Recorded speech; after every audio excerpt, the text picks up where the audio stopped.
Ladies and gentlemen, welcome to Daniel's office. But let me show you something. I got called out from the customer because of some wind damage shingles here. But let me show you something. We got ridge cap.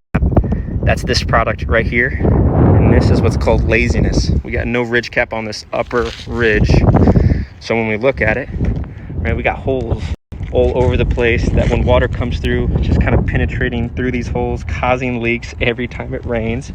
You can also see that this is galvanized, but this is super rusted. You got one manufacturing of shingles here, you got a different manufacturer of shingles here, and then even a different manufacturer here. So again, who do you know that wants their home treated like it was the contractor's home and doesn't cut corners, like not putting ridge cap on an area you'll never see? Right? If you put ridge cap on the dormers, you will see, but not on the most high one. So every time it rains, we're getting water into that bare wood.